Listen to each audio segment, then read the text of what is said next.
Lambert stepped into the spotlight when he was named the runner-up on American Idol. And who remembers who won? No one. And for the past 7 years, he has travelled the globe, even sharing the stage with Queen. In his downtime, Adam has been working on a new solo album and has just released the first single, and I caught up with him yesterday.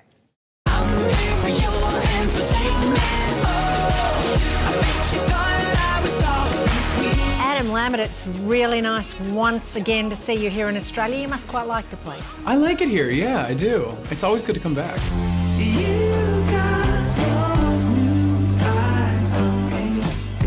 We like it when you come back with brand new solo product, which is what you've done right now. I'm excited. And in case we didn't know it was new, it's called New Eyes. Tell us a bit about it. And it comes from an album, fourth album's going to be called Velvet, which already has me excited. Yeah, this project took a while to finish.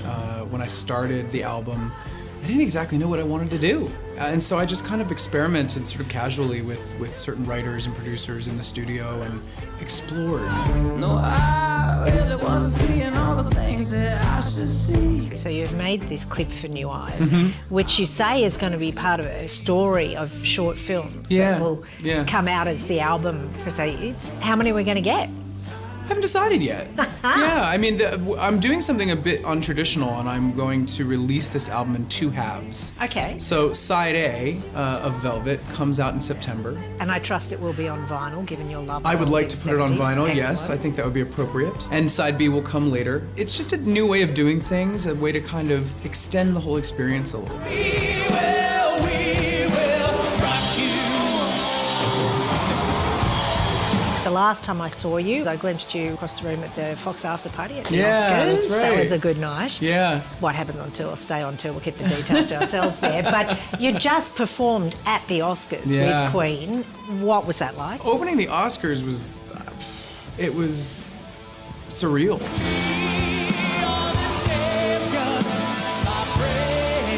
I actually had to not think about it too hard because I think I would have gotten too nervous. So I got there and we rehearsed and everything, and I just kept downplaying it in my mind. I was like, it's no big deal, it's no big deal. You know, you've done this before, we've done this song hundreds of times, and I brought Roger and Brian and I were family. This is like nothing new, it's cool, it's gonna be great. And it was great, but then I looked out in the audience towards the end of the performance and realized, oh my gosh, these are like my favorite movie stars. Whose faces Who's did you who? spot? I Who mean, did you I spot? saw Lady Gaga and Rami Malek, and I saw Meryl Streep, and I saw Queen Latifah and Octavia Spencer, and it blew my mind. Luckily, I waited till the end to start looking. We're in the home stretch of the song, and I was like, okay, cool, now I can kind of like enjoy this bizarre experience. I love the way you move on stage. The whole room belongs to you.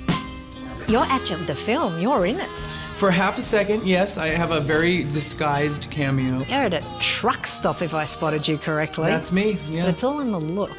Yeah, there was a look there. When they told me what they wanted me to do, they were like, you know, we want you to be this trucker that cruises Freddie at the rest stop before he goes into the men's room. And I thought, I can do that. All we hear is Radio Gaga, Radio Gaga. You're also going on tour with them as part of this huge world tour. Yeah.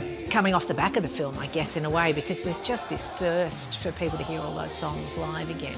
That puts a lot of responsibility on your shoulders. Right? What do you feel when you go out with those songs, knowing that there's just this resurgence for them all thanks to the film? I mean, I feel like when we first started, like the very first tour we did, there was a lot more pressure because it was something we hadn't done before. And I was definitely thinking about the critics, and I was thinking about fans' expectations, which were obviously going to be very high.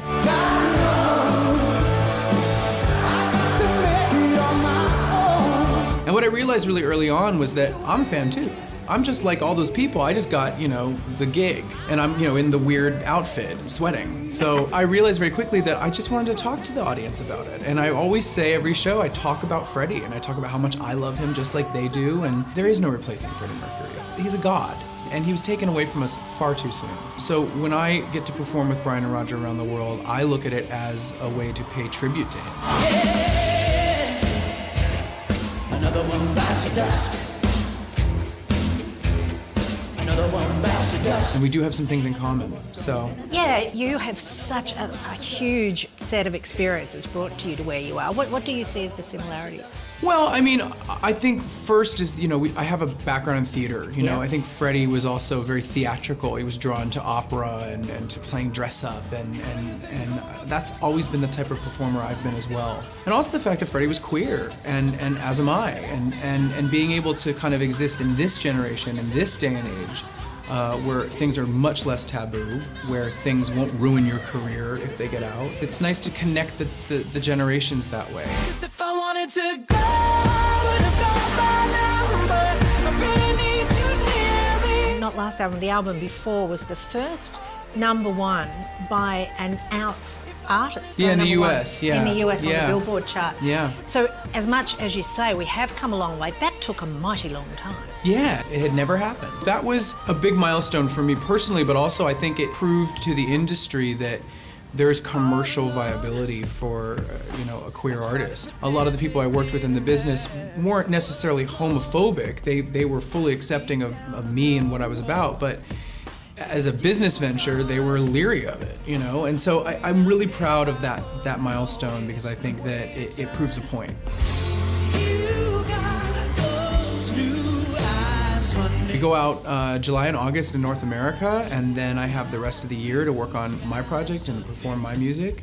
And then we're coming down here to Australia in February, playing stadiums, which should be great. I know. And then I'll have time after that to do more. So it's kind of really cool. And I think it's gonna be a long, long time. Are you excited that Bo Rap seems to have also started a thirst for biopics about these great musicians, Yeah. of course, Rocket Man and so forth, and there are more on the way, and is there one you'd like to be in?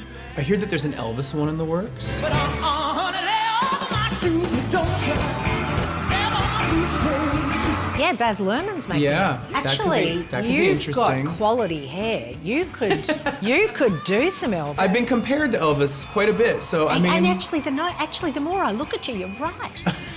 I've never seen that before, but you're right. Last year, I got to do this Elvis tribute thing. It was the recreation of his comeback special. So yeah, you heard it here first. Baz. Audition Adam. me, come on.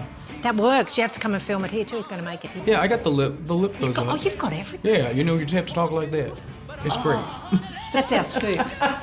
That is our scoop. We're going to have you playing Elvis in the Baz Luhrmann biopic. I love it. He's cast Colonel Tom Hanks. I heard that. So that. I think you could work with Tom. You have to give him some tips. He's new to this biz. Right. But right. just, nurture him along a bit. You can do anything, but they can drop them on the blue suede shoes. Here we go! Blue suede shoes. Blue suede